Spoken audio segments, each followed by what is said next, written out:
이제 우리 다 함께 일어나셔서 부활절 네 번째 주일 예배를 하나님께 드리겠습니다.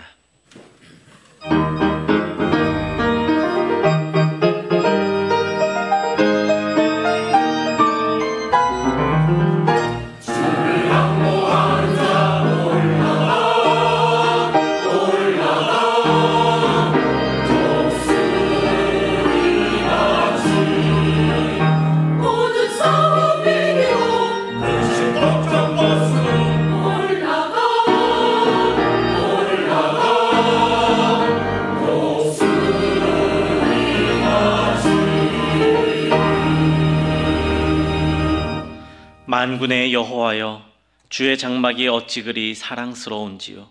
내 영혼이 여호와의 궁정을 사모하여 쇠약하며 내 마음과 육체가 살아계시는 하나님께 부르짖나이다. 나의 왕, 나의 하나님, 만군의 여호와여, 주의 제단에서 참새도 제 집을 얻고 제비도 새끼둘 보금자리를 얻었나이다. 주의 집에 사는 자들은 복이 있나니 그들이 항상 주를 찬송하리이다. 하나님은 영이시니 예배하는 자가 영과 진리로 예배할지니라. 사랑과 은혜가 충만하신 하나님 아버지, 거룩한 주일에 맑고 깨끗한 생명수가 흐르는 은혜의 강가로 저희를 불러주시니 감사드립니다. 광야 같은 세상에서 살면서 지치고 피곤했던 저희가 오늘 이 예배를 통해서 참된 평안과 안식을 얻게 하여 주옵소서. 감사로 드리는 찬미와 예물을 받아주시며 우리의 기도가 보좌에 상달되게 하옵소서. 세우신 종을 통하여 진리의 말씀으로 저희의 갈급한 심령을 채워 주옵소서. 모든 영광을 삼위일체 하나님께 올려드리며 예수님의 이름으로 기원하옵나이다. 아멘. 나는 전능하신 아버지 하나님, 천지의 창조주를 믿습니다. 나는 그의 유일하신 아들 우리 주 예수 그리스도를 믿습니다. 그는 성령으로 잉태되어 동정녀 마리아에게서 나시고 본디오 빌라도에게 고난을 받아 십자가에 못 박혀 죽으시고 장사된 지 사흘 만에 죽은 자 가운데서 다시 살아나셨으며 하늘에 오르시어 전능하신 아버지 하나님 우편에 앉아 계시다가 거기로부터 살아있는 자와 죽은 자를 심판하러 오십니다. 나는 성령을 믿으며 거룩한 공교회와 성도의 교제와 죄를 용서받는 것과 몸의 부활과 영생을 믿습니다. 아멘.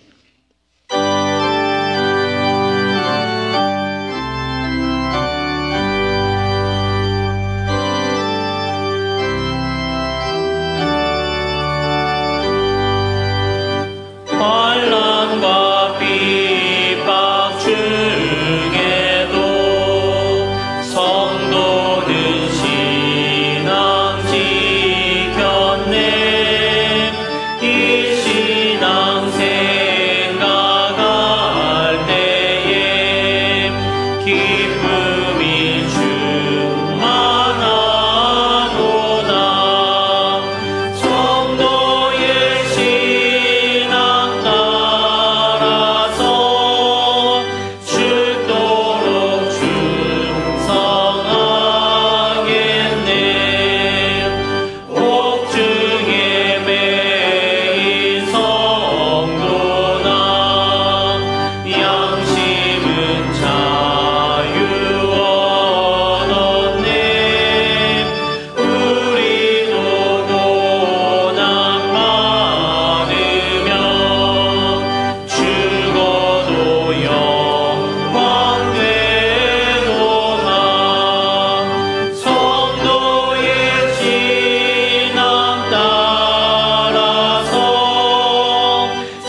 하늘에 계신 사랑의 하나님, 거룩한 날 하나님의 자녀들이 사랑과 은총을 받고 사는 주님의 백성들이 함께 모여 귀하신 하나님께 힘을 다해 구원의 하나님, 생명의 하나님께 마음을 다해 예배합니다. 측은히 여겨주사 드려지는 예배를 의지하며 바라보는 예배를 기뻐 받으시기를 원합니다. 예배 가운데 계셔서 중심을 보시는 주님, 죄와 허물을 용서해 주시기를 원합니다. 우리의 생명이 하나님의 것이오니 나의 입술, 나의 생각, 나의 행동 함부로 사용되지 않도록 성령님 강하게 붙들어 주시기를 원합니다. 나의 삶 중심이 하나님 중심이 되게 하옵소서. 생명의 주인 되신 하나님, 환우들을 고치시고 또 고쳐주셔서 치료의 은혜를 허락해 주시기를 원합니다. 죄악이 가득한 땅 대한민국 통치하시고 여기까지 이끄시는 하나님, 이 땅을 고치시고 하나님의 뜻대로 다스려 주시기를 원합니다. 정치와 경제 모든 분야가 잘 되게 하옵소서. 그리고 지켜주시기를 원합니다. 아가페 찬양 믿음과 기쁨으로 높이 계신 하나님을, 부활의 소망 되신 예수님, 믿음을 도우시는 성령님을 찬양합니다. 홀로 영광 받으시옵소서. 교회 곳곳에서 헌신하며 봉사하는 일꾼들, 택함받은 모든 자녀들, 이곳에 함께 예배하는 우리 모두에게 하늘의 큰 복으로 채워주시기를 원합니다. 말씀을 전하는 담임 목사님, 성령님 강건케 붙들어 주시옵소서. 귀하고 소중한 생명의 말씀 외칠 때에 나의 믿음을 굳게 세우시고 순종하며 걸어가야 할 길을 가르쳐 주시기를, 그리고 복을 누르며 살게 하옵소서. 세상에 빼앗기지 않도록 깨어있어 성령님이 함께하는 힘이 있게 하옵소서. 부활의 생명 되신 예수님의 이름으로 기도드립니다. 아멘.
하나님의 말씀 함께 봅니다. 사도행전 8장 4절에서 8절의 말씀 보겠습니다. 사도행전 8장 4절에서 8절 말씀 제가 읽어드립니다. 그 흩어진 사람들이 두루 다니며 복음의 말씀을 전할세 빌립이 사마리아 성에 내려가 그리스도를 백성에게 전파하니 우리가 빌립의 말도 듣고 행하는 표적도 보고 한 마음으로 그가 하는 말을 따르더라. 많은 사람에게 붙었던 더러운 귀신들이 크게 소리를 지르며 나가고 또 많은 중풍병자와 못 걷는 사람이 나으니 그 성에 큰 기쁨이 있더라. 아멘. 날이 따뜻해지니까 고덕 수변에 또 이 뒷산에 걷는 사람들이 조금 더 많아졌습니다. 뒷산에 올라가면 맨발 걷기가 요즘 한참 유행이죠. 이 동네만 그런 게 아니라 전국적인 유행인 것 같습니다. 맨발 걷는 장소를 따로 만들기도 하고 아르테온 뒤쪽에 가니까 그 산길을 싹 고쳐가지고 걷기 적합하게 그 진흙 바닥에 돌멩이 바닥에 그렇게 해서 작은 공원처럼 새롭게 구성을 했더라고요. 작년하고는 아예 다른 모습으로 그 산 등성이를 이 건너편 등산을 바꿔놨습니다. 거기 가면 의자 밑에 일광로 나온 신발들이 있습니다. 사람들이 벗어놓고 간 신발, 한참 돌고 와서 다시 그 일광로 끝난 신발을 데리고 갑니다. 내가 원해서 걷는 걸음도 있지만 또 어떤 걸음은 원치 않는데 걸어가야 되는 걸음도 있고, 내가 원해서 거기 찾아가서 걷는 곳도 있지만 원하지 않는데 등 떠밀려서 걸어가는 그런 곳도 있습니다. 그때의 걸음이 어떠할까? 오늘 우리는 그 말씀을 오늘 본문 속에서 함께 찾아보려고 합니다. 7장에 나오는 스데반의 순교, 그것은 예루살렘에 모여있던 예수 공동체에게 충격이었습니다. 이제 더는 여기 머물지 못하겠구나 라는 생각 속에 그 두려움에 떨고 있는 예루살렘에 남아있는 성도들, 떠나기 힘든 사람들이 생기겠지요. 그들을 돌보기 위해서 사도들이 남아있고 나머지는 모두 흩어지게 됩니다. 근데 사도행전을 전체로 놓고 보면 사도행전 1장에서 성령이 너에게 임하시면 너희가 권능을 받고 예루살렘과 온 유대와 사마리아와 땅끝까지 가서 복음 전하라 했는데, 저 말씀의 첫 번째 단추, 예루살렘과 유다를 떠나서 사마리아로 이동하는 이 일이 진행되기까지 7장이 걸렸습니다. 1장에서 7장까지 복작복작 예루살렘에만 있었습니다. 8장에 와서야 사도행전이 전체 20여 장밖에 안 되는데 거의 3분의 1을 예루살렘에서 이야기를 끝내고 그제서야 사마리아와 이방 땅을 향한 첫 번째, 두 번째 단추가 꿰어지기 시작합니다. 그만큼 이동하는데, 하나님의 선교 감당하는데 움직이는 것 참 싫어하고 어려워하고 힘들어하는 것이 교회이고 성도들입니다. 예루살렘의 그리스도인들 스데반 사건 이후에 흩어지기 시작합니다. 오늘 본문에 보니까 그 흩어진 사람들이라고 이야기합니다.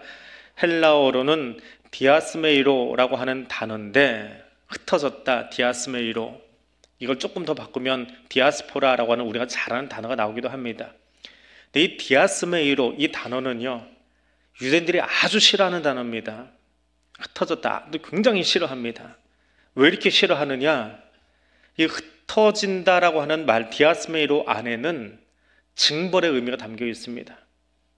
어쩌다 보니 사방으로 물이 튀겨서 흩어진다, 이런 의미가 아니에요. 징계 때문에 내 집에 머물지 못하고 흩어져 버린다. 하나님의 징벌 때문에 여기 머물지 못하고 예루살렘에 있지 못하고 아수르로, 바벨론으로, 애굽으로 끌려간다, 흩어진다라는 말입니다. 그래서 예레미야 24장에 보니까 세상 모든 나라 가운데 흩어버렸다. 그들에게 환난을 당하게 할 것이며 또 그들에게 내가 쫓아 보낼 모든 곳에서 부끄러움을 당하게 하며 말거리가 되게 하며 조롱과 저주를 받게 할 것이다. 저게 흩었다라고 하는 저 단어가 헬라어로 디아스메이로입니다.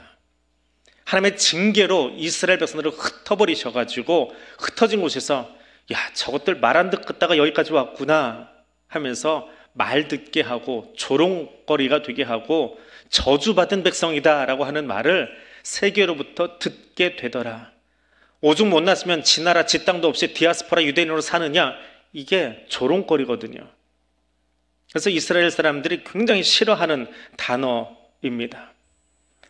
두려웠었다는 게 아니에요. 스데반에게 임한 그 순교 현장 때문에, 그것 때문에, 박해 때문에 떠났다는 말이 아니라 이 누가의 이해는 그들이 징벌로서 예루살렘을 떠났다라고 하는 표현이 사절에 나오는 흩어진 사람들이라고 하는 말입니다. 자의로 간 게 아닙니다. 무서우니까 생명 부지하기 위해서 떠나야 되겠다 하는 것이 아닙니다. 형벌로 흩어졌다. 그렇게 흩어지니 하루아침에 삶의 터전 다 놓고 나와야지요. 갑자기 쫓겨나가면서 언제 집 팔고 땅 팔고 세금 정산하고 가겠습니까? 정신없이 도망가는 겁니다. 일터 갑자기 다 포기하고 어제까지 다니던 직장 내려놓고 그냥 도망가는 겁니다. 스데반의 순교 앞에 흩어진 사람들의 모습이 그러했습니다. 원치 않는 길, 내가 아직 예측하지 못했는데 갑자기 직면해야 되는 인생길, 그것이 오늘 이 흩어졌다라고 하는 말의 의미입니다. 그렇게 흩어져서 간 첫 번째 지역, 그것이 사마리아입니다. 사마리아라고 하는 이 단어, 사마리아는 도시 이름이면서 동시에 지역 이름이고 나라 이름이 되기도 합니다. 솔로몬의 정책에 반기를 들었던 10개 지파가 땅을 나누어 가집니다. 그래서 북이스라엘로 나누어지는데, 그렇게 북이스라엘을 세운 여로보암이 제일 첫 번째 수도로 만든 곳이 세겜이라고 하는 곳입니다. 근데 세겜이 너무 쉽게 얘기하면 휴전선에서 가까운 거예요. 그래서 수도를 옮기자 해가지고 디르사라고 하는 곳으로 옮깁니다. 근데 지도를 놓고 보면 디르사가 방어에 아주 취약합니다. 그래서 여기 있으면 공격받기 너무 쉽다. 그럼 조금 더 방어력이 좋은 곳으로 이동하자. 그래서 세 번째 다시 수도를 옮기는데 그것이 사마리아 성입니다. 그래서 이 세겜, 디르사, 사마리아 이 일대를 일컬어서 후에는 사마리아 지역이라고도 하고, 아수르에서는 북이스라엘 왕이라고 하지 않고 사마리아 왕이라고 부르기도 합니다. 그래서 고대 문헌에는 사마리아 왕 아무개가 하는 식으로 고대 문헌에 등장을 하기도 합니다. 그러다가 신약에 와서는 어떻게 바뀌느냐 하면 이 지역에 대한 이해가 남쪽 예루살렘, 베들레헴 이 유다 지파 지역, 여기는 남유다라고 불러요. 유다 지역이에요. 유다 광야도 있고 여러 가지 우리가 유명한 도시들이 몇 개 더 있습니다. 그리고 북쪽에는 이스라엘의 제일 북단에는 갈릴리 호수를 인접해서 대가볼리와 그 지역을 묶어서 갈릴리 지역이라고 부릅니다. 도시가 아니라 지역이에요. 그리고 이 유다 지역과 갈릴리 지역 사이에 끼어 있는 중간 지역, 우리로 치면 남부지방, 북부지방, 중부지방 하듯이 유대 지역과 갈릴리 지역 사이에 끼어 있는 것이 사마리아 지역입니다. 그러니까 도시가 아니라 사마리아를 지나간다라고 하는 말은 이 중간지대를 지나서 관통해서 간다라고 하는 표현입니다. 그런데 이 지역에 사는 사람들, 북이스라엘이 아수르에 멸망한 다음에 아수르는 그들의 통치 전략을 가지고 이 사마리아 일대에 살고 있던 유대인들을 다 끌어다가 아수르 땅으로 옮겨 놓습니다. 남자만 옮겨요. 그리고 아수르에 있던 자기들의 남자, 아수르의 남자들을, 메소포타미아에 있는 남자들을 데려다가 이 사마리아 지역에다가 살게 합니다. 그래서 그 남자와 유대 여자들이 결혼을 해서 아이를 낳아요. 이것이 혼혈이 되는 거예요. 사마리아인, 사마리아 사람이라고 하는 것이 등장합니다. 150년쯤 뒤에 남유다가 바벨론에 멸망을 하는데, 바벨론은 아수르처럼 하지 않습니다.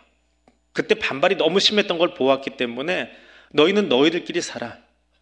조공만 잘 바치면 우리가 아무 소리 안 할게. 조공 안 바치면 본보기로 왕만 죽이면 돼요.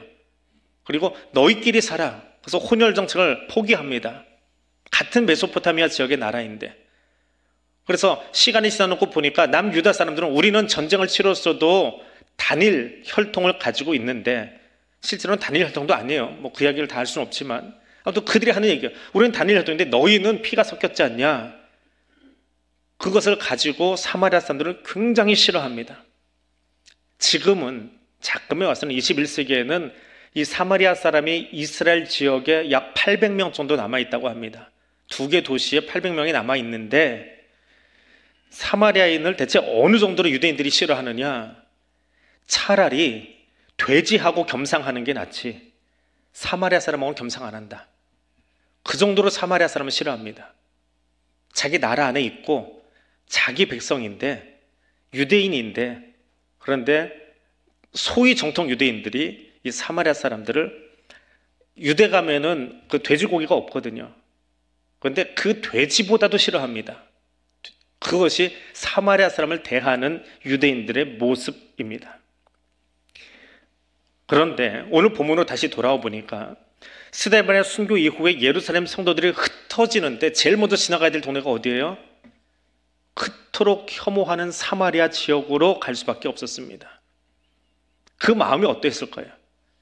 원해서 가는 게 아닙니다. 어쩔 수 없이 가는 거예요. 누가는 그게 또 징계의 의미다라고 해서 디아스메이로라고 하는 단어를 씁니다. 그렇게 갔는데 그곳이 사마리아예요. 그럼 이 사마리아를 어떤 시각과 어떤 마음으로 대할 거냐라고 하는 거예요. 왜냐하면 예수님의 지상명령 가운데 온 유대와 사마리아로 가서 복음 전하라고 했거든요. 예수님 명령 속에 이 단어가 들어가 있어요. 그러면 이 명령과 지금 우리가 마음으로는 참 불편해요. 근데 여기 왔어요. 그럼 이것을 어떻게 이해해야 되느냐라고 하는 그 이해에 대한 이야기, 그것이 오늘 본문을 지나가고 있는 이 8장을 지나가고 있는 누가의 고민이고 1세기 성도들의 고민이고 우리에게 주어진 과제입니다. 그래서 생각나는 것이 하나 있어요. 예수님이 이것을 명령하셨다면 예수님과 사마리아는 어떤 관계냐라고 하는 거지요. 그 사마리아를 먼저 간 남자가 하나 있습니다. 근데 그분은 억지로 가지 않았어요. 억지로 가지 않고 스스로 선택해서 그 길을 걸어갑니다. 자, 요한복음 4장 3절과 4절을 화면에다 세 번역으로 띄워드립니다. 우리 같이 한번 읽겠습니다. 예수께서는 유대를 떠나 다시 갈릴리로 가셨다. 그렇게 하려면 사마리아를 거쳐서 가실 수밖에 없었다. 좀 천천히 읽으세요. 뭐 그렇게 급하세요? 쉼표까지 있는데. 개역 개정에는 쉼표가 없습니다. 그래서 개역 개정을 읽으면 쭉 읽어도 되는데요. 그래서 개역 개정을 저 요한복음 본문을 읽으면 명확하게 의미가 안 들어와요. 근데 새 번역은 의미를 살리기 위해서 쉼표도 넣어놓고 번역을 저렇게 풀어놨어요. 자, 예수님이 유대를 떠나 갈릴리로 가십니다. 신약 시대 이해는 어떻게 된다고요? 남부 지방은 유대, 북부 지역은 갈릴리, 중부 지역은 사마리아. 자, 예수님이 유대를 떠나서 갈릴리로 가셨습니다. 그런데 세 번은 어떻게 써 있어요? 그렇게 하려면, 그냥 갔다고 적으면 되는데 그렇게 하려면 사마리아를 거쳐서 가실 수밖에 없었다. 자, 그 문장에 어감이 들어오세요? 개역개정 같은 경우는 저 어감이 안 들어와요. 뜻은 저건데 개역개정은 의미가 잘 안 들어옵니다. 근데 세 번은 잘 풀어놨어요. 번역을 깔끔하게 했어요. 갈릴리를 가긴 가는데 사마리아를 거쳐서 가실 수밖에 없었어. 이것 좀 문제의 소지가 있어. 불편해 라고 하는 느낌이 오게끔 번역이 되어 있어요. 저게 진짜 문장의 의미예요. 좀 불편한 감정이 있는 땅을 지나가게 되어 있어요. 근데 지나가지 않을 수도 있는데 뭐라고 써 있어요? 가실 수밖에 없었대요. 가기는 해야 되는 거예요. 그럼 예수님은 이 사마리아를 비껴갈 수 있는데 비껴가는 게 아니라 가야만 하는 이유가 있었다는 거예요. 그것이 요한복음 4장의 이야기입니다. 그럼 왜 사마리아를 가야만 했느냐라고 하는 거지요. 왜 가야만 했느냐? 앞선 사마리아 역사를 읽어드렸지요. 굉장히 감정의 골이 깊습니다. 돼지 쳐다보는 것보다 더 싫어하는 것이 사마리아인데 예수님은 왜 여기를 갔느냐라고 하는 거예요. 꼭 그 길여야 되느냐라고 하는 거지요. 자, 예루살렘에서 갈릴리를 가는 길이 하나 있습니다. 5월달쯤 되면 저희가 지도 가지고 성경 공부를 좀 시작해 보려고 하는데 길을 잘 알아야 돼요. 서울 부산 간에도 길을 잘 알아야 빨리 잘 갑니다. 아니면 그냥 몇 날 며칠 거칠 수도 있어요. 자, 예루살렘에서 갈릴리 가는 길은 어떻게 출발하냐 하면 예루살렘에서 출발해서 제일 먼저 도착하는 그 다음 도시가 베델이에요. 베델은 어떤 곳이에요? 야곱이 돌베개에 베고 잤던 곳, 하나님이 계신 집, 하나님의 집 베델이지요. 자, 그 베델을 지나고 나면 그 다음에 만나는 도시가 실로라는 곳입니다. 실로는 어떤 도시예요? 도시 공부 잘 안 해봐서 실로는 한나가 기도하던 장소예요.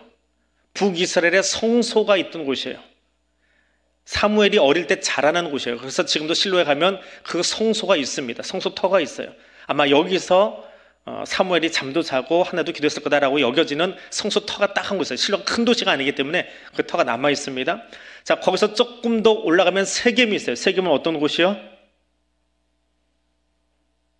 좀 전에 이야기했잖아요. 북이스라엘의 첫 번째 수도. 자, 거기서 조금 더 올라가면 도단이라고 하는 도시가 나옵니다. 도단은 어떤 곳이요? 여기는 아시는 분이 있으면 성경 공부 정말 많이 하신 분이에요. 요셉의 형들이 요셉 팔아버린대요. 상단이 지나가는 무역 노에 놓여 있는 도시인데 아주 크지는 않아요. 자그마해서 기억이 잘 나지 않아요. 근데 창세기를 읽어도 거의 깊숙이 읽어서 기억을 해야 나오는 도시가 도단인데 그 요셉 팔아버린 곳, 그 도단을 거치면 그 다음에 갈릴리가 나옵니다. 자, 이것을 이어서 선을 쭉 그어 놓으면 예루살렘, 베델, 실로, 세겜, 도단, 갈릴리를 쭉 이으면 선이 하나 나와요. 지리산 종죽길 하는 것처럼 산 위로 지나가는 길이 하나 나오는데 이 길에 이름이 있는데 족장길이에요. 왜 족장길이냐? 아브라함이 이 길로 내려와서 애굽으로 갔고 이 길로 올라가서 집 지었고 이삭도 이 길을 왔다 갔다 했고 족장들이 다녔다, 그래서 족장길이에요. 길이 아주 잘 닦여 있습니다. 지금도 이 길이 잘 되어 있어요. 그래서 예루살렘에 머물다가 성지순례 일정상 갈릴리로 빨리 올라가서 보고 천천히 북쪽부터 내려옵시다. 이제 보통 순례를 그렇게 합니다. 그러면 아침 일찍 가는 길이 족장길 타고 버스로 이동을 해요. 지금도 남아있어요. 사방에는 다 산이기 때문에 예전부터 있었던 길을 잘 닦아서 아스팔트가 놔져 있습니다. 이 족장길, 유명한 길인데 구약시대부터 아브라함 때부터 있었던 길인데 가려면 꼭 지나가야 돼요. 세겜도 지나가야 되고 사마리아도 지나가야 되고 이게 불편해요. 그래서 이 좋은 길 놔두고 이 뒷산 가면 꼭 이제 프랭카드 여러분 하나 보실 거예요. 한번 올라가 보세요. 샛길로 제발 다니지 마세요. 산 망가지면서 하나 붙여놨어요. 좋은 길이 있는데 거기 가려면 사마리아를 지나가야 되니까 어떻게 해요? 샛길로 오솔길로 돌아다녀야 되는 거예요. 유대인들이. 근데 예수님이 이 길로 그냥 가시는 거예요. 가실 수밖에 없었어요. 좀 거북하지만, 표현을 빌리면 거북하지만 가실 수밖에 없었어요. 대부분의 유대인은 우회에 가지만 예수님은 가셔야만 하는 이유가 하나 있었어요. 이 길을 가시는 이유가, 요한복음 4장에 보면 예수님이 여기를 가시는 이유가 있어요. 왜 가셨습니까? 사마리아를 가셔야 되기 때문에. 사마리아 지역 안에 있는 수가성을 가셔야 되기 때문에 가셨어요. 수가성에는 누가 있었어요? 6번이나 결혼했던 여인이 하나 있었어요. 그 여인 만나시려고. 그 여자를 만나서 아무리 무엇으로도 채워지지 않아야 하는 그의 영적 갈증, 그것을 들추어내고 생명 주신 예수 그리스도를 그에게 주시려고, 생명수가 무엇인지, 생수가 무엇인지 알려주시려고 그 여인, 쉽게 보면 전도 대상자 만나려고 일부러 거기를 가시는 거예요. 가실 수밖에 없었다라고 하는 거예요. 예루살렘에 박해가 있어서 제자들이 흩어집니다. 제일 먼저 흩어져서 북쪽으로 도망가려고 하다 보니까, 나가려고 하다 보니까 어디를 갈 수밖에 없어요? 사마리아를 갈 수밖에 없어요. 그 갈 수밖에 없었던 나의 모습이나 예수님이 갈 수밖에 없었던 그때 일이 오버랩되는 거예요. 멀지 않았던 그때 이야기. 예수님 승천하신 지가 얼마 안 됐잖아요. 그때 이야기와 지금 우리의 모습이 오버랩되는 거예요. 근데 거기에 제일 앞장섰던, 사마리아에 가서 앞장서서 하나님이 원하셨던 그 일을 했던 사람이 누굽니까? 5절에 가니까 빌립이 사마리아 성에 내려가서 그리스도를 백성에게 전파하니 라고 나옵니다. 자, 누가의 눈에 이때 사방으로 흩어져서 이제 이방 선교가 시작이 돼요. 근데 이방 선교라고 하는 것 참 좋은 취지죠. 그런데 그 중에 특별히 우리 마음의 장벽이 있고 부담감이 있고 정말 역사적인 이해 때문에 좀 싫은 그 도시에 가서 복음을 전했던 한 사람이 있어요. 누구라고요? 빌립이요. 그래서 우리말 성경에는 번역이 안 돼 있는데 헬라어 성경에는 이 빌립이라고 하는 이름 바로 뒤에 빌립 대라고 적혀 있습니다. 대라고 하는 글자 2개로 만들어진 헬라어예요. 우리말로 굳이 번역을 하면 그러나, 그런데라는 말 정도로 번역을 할 수 있습니다. 근데 우리는 번역을 안 해놨어요. 한글 성경은 번역이 안 돼 있습니다. 사람들이 마치 징계를 받은 것처럼 흩어진 무리들이 다 사방팔방 흩어져서 복음 전하는데, 그런데 이 사람 보세요. 근데 이 사람 보세요. 빌립 좀 보세요. 하는 말이에요. 그런데 빌립은 어디서요? 사마리아 성에서요. 어디보다 우리의 마음의 장벽이 높은 곳, 어디보다 우리가 제일 불편해하는 그 도시에 가서 그가 누구를 생각하고요? 예수님이 사마리아에 가서 그 한 사람 만나기 위해서 복음 전했던 것처럼, 그런데 빌립이 거기 가서 복음을 전했더라라고 하는 거예요. 누가가 빌립을 소개하면서 4절과 5절 아주 짤막한 구절인데 단어 하나하나를 아주 주의 집중해서 선택을 했어요. 그리고 그렇게 배열을 합니다. 이 말 속에는 그리스도인의 삶의 방식이 들어가 있어요. 예수 믿는 사람들의 삶의 방식, 예수 믿는 자의 삶의 방식이 무엇이냐라고 하는 거예요. 우리의 삶의 목적이 무엇이냐라고 하는 거예요. 그리스도에게 속한 사람, 그리스도의 사람, 그리스도인의 삶의 방식은 예수님이 사셨던 것처럼 살아가는 거예요. 예수님이 사마리아에 가셨다면, 유대인인 예수님이 사마리아에 가셔서 한 사람 전도하려고 거기 가셨다면 그 한 사람 때문에 너도 그렇게 살아야 된다라고 하는 거예요. 그런데 사도들의 역사를 보니까 한 사역자, 우리는 집사라고 부르는 한 사람, 사도가 아니고 한 사람, 한 제자 빌립이 이 일을 사마리아 가서 했더라. 그가 그리스도를 본받아 그가 살았던 모습으로 사마리아에 갔더라라고 하는 거예요.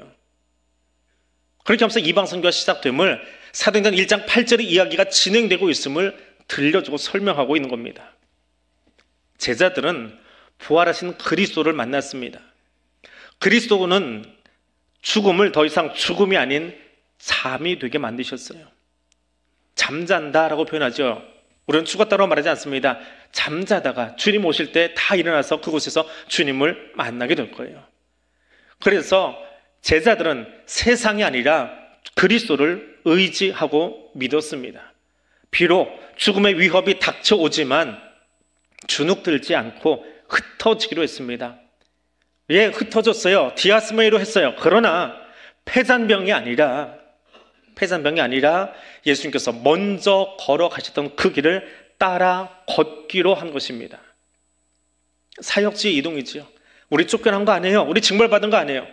우리가 잘 움직이지 않으니까 주님이 강제로 흩으셨는지 모르지만 우리는 패해서 그 땅을 떠난 것이 아니라 주님이 걸어가셨던 것처럼 우리도 새로운 사역지, 새로운 터에서 말씀 전하기로 작정했습니다. 이것을 새로운 해석을 하는 거예요. 그래서 유대인들은 정말 싫어했던 디아스메이로라는 이 단어를 그리스도인들은 다시 해석하는 거예요. 재해석, 지난주에 말씀드린 것처럼 리텔링 하기 시작하는 거예요.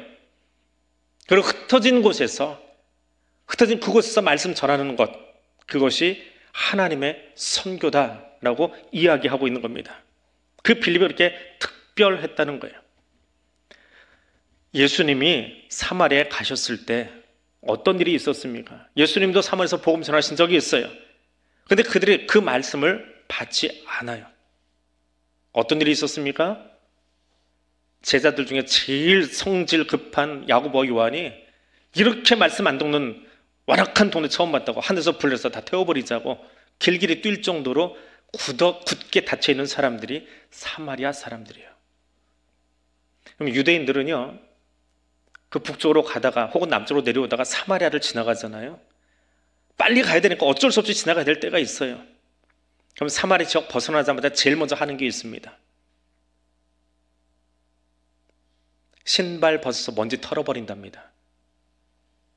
우리말로 하면 재수 온 붙었네. 내가 이 지역 이 흙 밟고 왔네. 그 먼지 털어버리는 게 일이래요.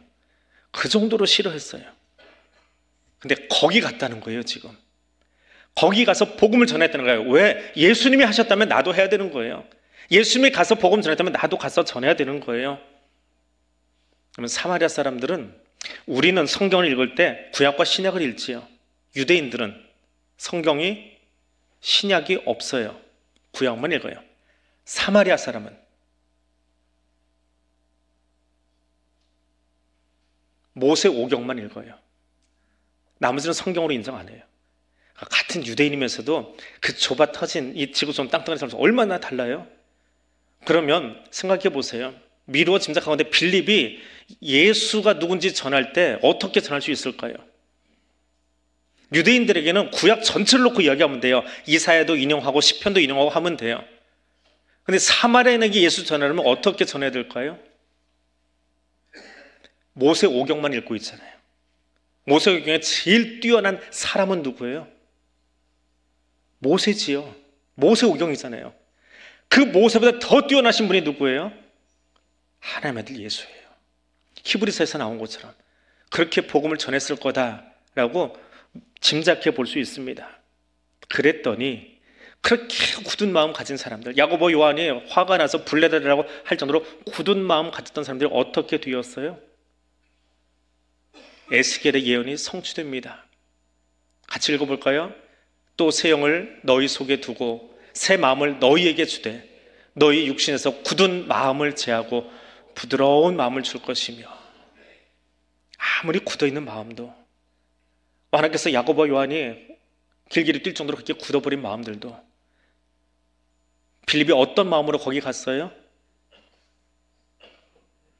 사도행전 1장 8절 말씀을 다시 끌어다가 우리가 이해하면, 오직 성령이 너에게 임하시면 너희가 그 성령의 능력을 가지고 예루살렘과 유대와 사마리아로 가라. 그럼 빌립은 어떤 마음으로 간 거예요? 어쩔 수 없이 흩어져 간 거예요? 등 떠밀려 간 거예요? 누구 따라 보려고 간 거예요? 말씀을 다시 통으로 보자고요. 어떻게 하면 거기 가는 거예요? 성령이 너에게 임하시면. 성령이 주신 능력으로 사마리아에 들어간 거예요. 그 성령의 능력으로 말씀을 전했더니, 주의 영이 임했더니, 새 영이 그 안에 들어갔더니 먼저 마음이 녹은 사람은 누구예요? 빌립이에요. 내 마음이 딱딱하면 거기 가서 말씀 전하겠어요? 신발에 먼지 털어버리고 싶은 동네인데. 성령이 임하면 녹는 건 먼저 나예요. 다른 사람 녹으라 하지 마세요. 내가 성령의 권능 아래 놓여서 그분에게 순종하고 사마리아라도 가는 거예요. 괜찮아요. 그리고 거기 가서 전했더니 성령 때문에 녹아진 마음 가지고 빌립이 거기 들어갔더니 누가 또 녹았어요? 사마리아 사람들이 녹았어요. 빌립이 들어가기 전에 오늘 본문이 4절에서 25절 전체를 보려고 했었는데요. 시몬이라고 하는 사람이 있었습니다. 마술사입니다. 이 마술은 TV에 나와서 이게 사람 속임수하는 마술 이야기하는 게 아니고 종교적으로 좀 삐딱하게 말씀 전하는 사람들을 마술사라고 표현을 합니다. 이단화 같은 이상한 사람들을 이야기하는 용어예요. 그래서 성경의 다른 곳에서는 다른 단어로 번역을 하기도 합니다. 근데 그 시몬이 그렇게 활동을 해도 사람들이 9절에 보니까 놀랐대요. 사마리아 백성들이 놀라고 있었대요. 시몬을 보고. 그런데 빌립이 와서 말씀을 전하고 나니까 13절에 가서 그 큰 능력을 보고 더 크게 놀랐다라고 적고 있습니다. 7장에서는 스데반의 순교 때문에 사람들이 울음 도가니가 되었는데 8장이 오니까 성령에 녹아진 한 사람이 사마리아에 들어가서 그 예수 복음을 전하니까 저들의 마음도 같이 녹아서 어떻게 해요? 8절입니다. 그 성에 큰 기쁨이 있더라. 눈물이 변해서 기쁨으로 바뀌더라. 누가는 이 사마리아에서 일어났던 이 특별한 이야기를 이제 이방 선교가 시작되는 예루살렘에 지지부진하게 묶여 있었던 7장까지 이야기를 뚫고 드디어 이방 선교를 시작하고 있는 이 대목에서 사마리아 이야기를 여기에 넣어놓고 하나님의 선교가 무엇이냐라고 적고 있는 거예요. 이방 선교의 서론과 같이 8장에 적어놓고 있는 거예요. 그 선교는 무엇입니까? 여호와 이레로 하나님께서 앞서가신 길을 따라가는 것이 선교다. 여호와 이레 하나님을 따라가는 것이 선교다. 예루살렘에 닥친 박해로 말미암아 순교자가 나오고 쫓기듯 징계받아서 흩어진 줄 알았는데 가서 복음 전하고 보니까 그게 아니라 이미 예수님이 먼저 와 계신 곳, 이미 예수님이 내 마음 녹이시고 저들의 마음을 녹이시며 일하기 시작하신 곳에 내가 와 있는 것이더라 라고 하는 거예요. 빌립이 사마리아를 개척한 것이 아니라 이미 예수님이 오셔서 그 사마리아 사람들의 마음을 이미 기경해 놓으셨고 그의 공생의 기간 동안에, 그리고 오늘 내가 성령과 함께 왔더니 여기 하나님의 선교가 일어나더라. 그리고 이 말씀을 읽는 우리에게도 똑같이 말씀하십니다. 우리 인생길도 그와 같다는 거예요. 내가 준비하고 내가 계획하고 내가 구상해서 걸어가는 것 같은데 우리 인생이 되었건 목표가 되었건 선교가 되었건 그 모든 길보다 먼저 가서 거기 계시고 나를 위해서 미리 준비해 놓으시고 그리고 내가 거기 도착하면 임마누엘로 나와 함께 하시는 것, 그것이 그리스도인의 인생이고 그리스도인의 삶이고 그것이 목회고 그것이 선교고 그것이 우리의 삶이다, 제자의 삶이다라고 이야기하고 있습니다. 우리는 오늘도 주님께서 앞서가신 그 길을 따라가고 있습니다. 우리에게는 사실 다 초행길 같습니다. 아브라함이 모리아산 올라갈 때 초행길이었지요. 이삭 데리고 제사 드리기도 올라가는데 거기 뭔 일이 있을지 몰라요.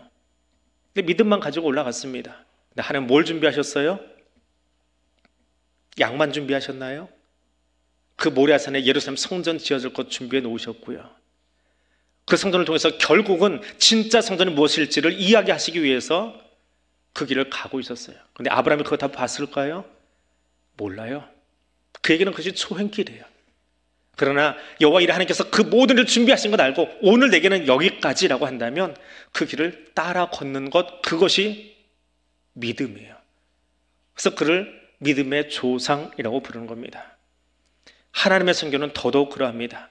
내가 준비하고 내가 다 갖추고 내가 계획서를 만든 다음에 가는 것이 선교가 아닙니다.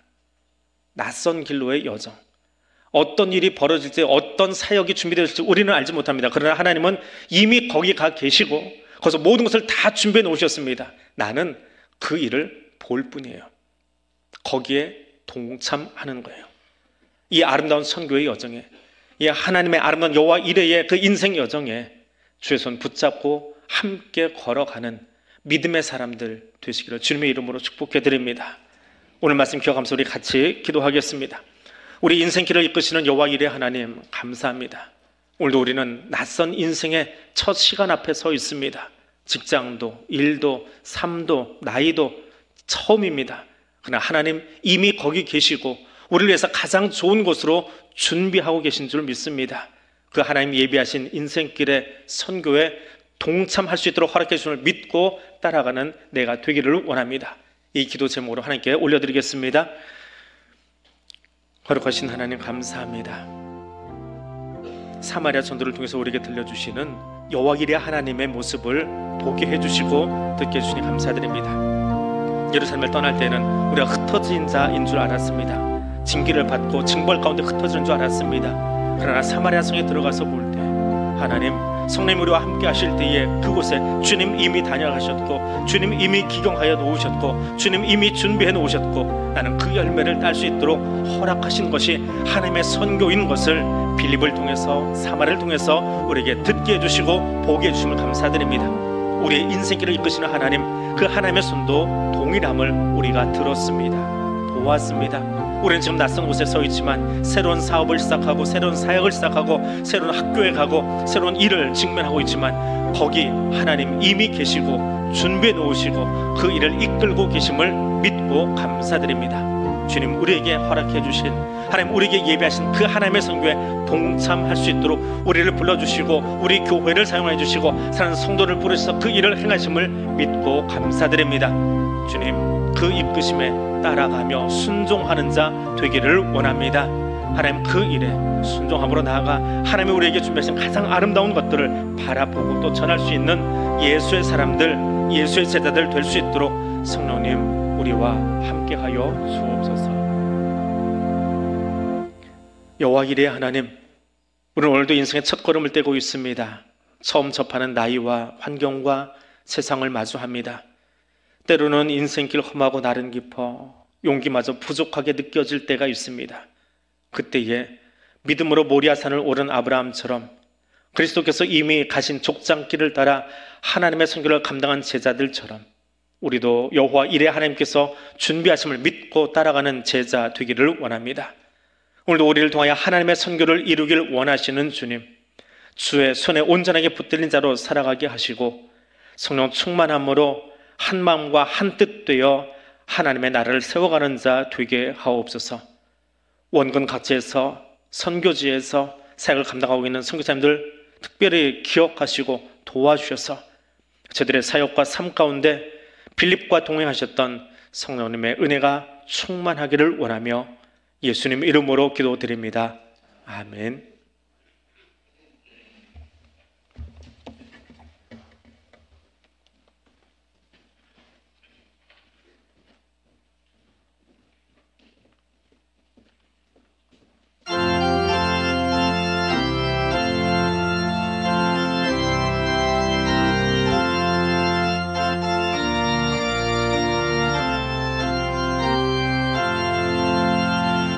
예수 따라가며 복음 순종하면 우리 행할 길 완하겠네.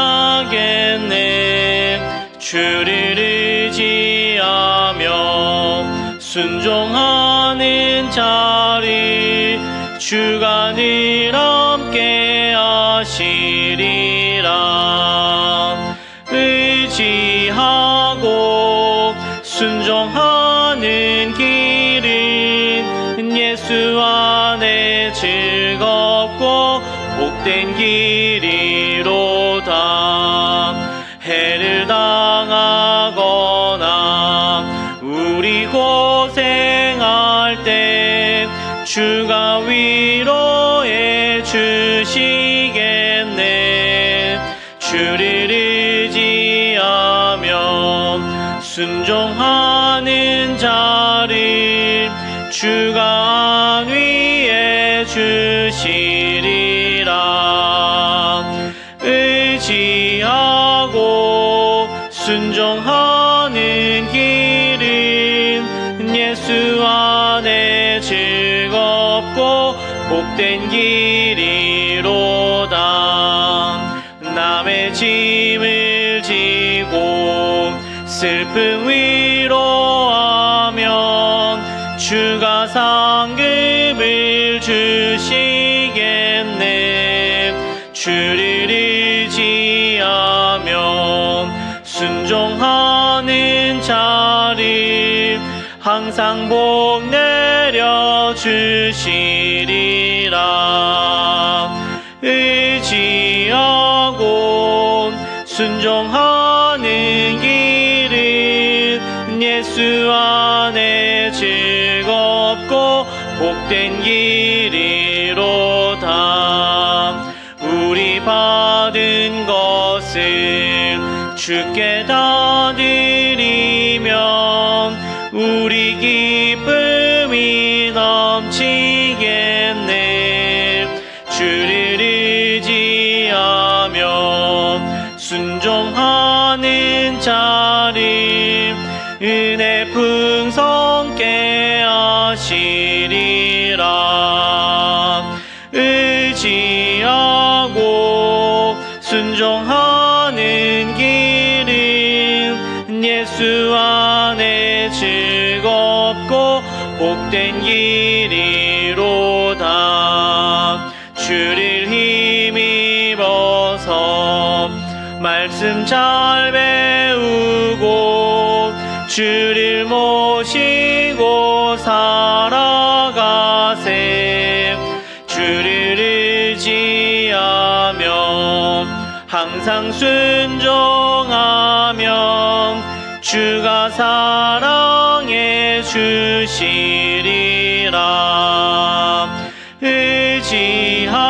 의지하고 순종하는 길은 예수 안에 즐겁고 복된 길이로다.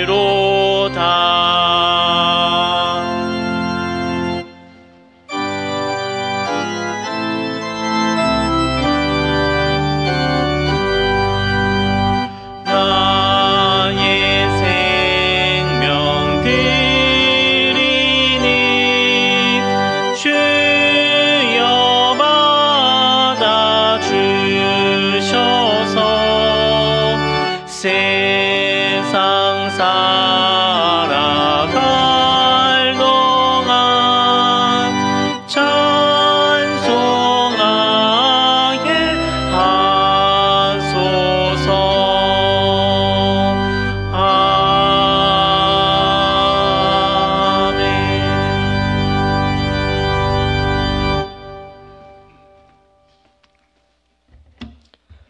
사랑과 은혜의 하나님, 감사합니다.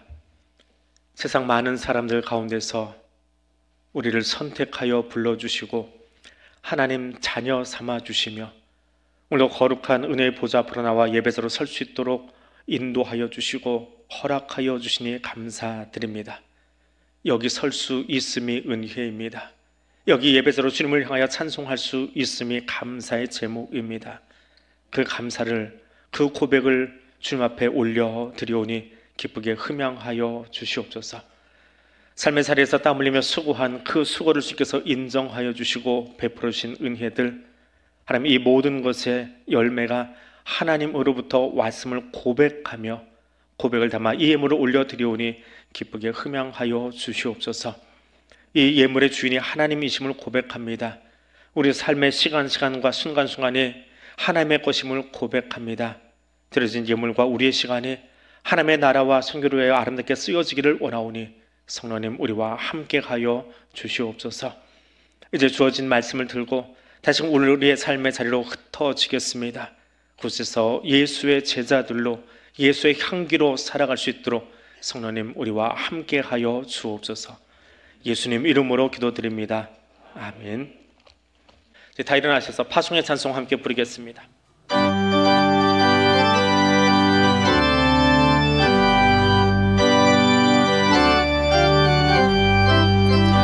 빛의 사자들이여 어서 가서 어둠을 물리치고 주의 진리 모르는 백성에게 복음의 빛 비춰라.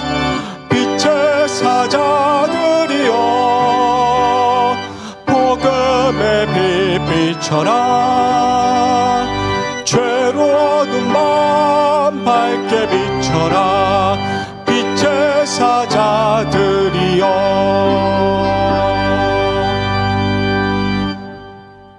이제는 우리 주님 예수 그리스도의 은혜와 하나님 아버지의 크고 놀라우신 사랑과 성령 하나님의 교통하시며 인도하여 주시는 은총이 성령님 주신 능력으로 일어서서 삶의 자리로 예수 향기되어 나가는 사랑하는 주의 백성들 위해 지금부터 영원토록 함께하여 주시기를 간절히 축원하옵나이다. 아멘.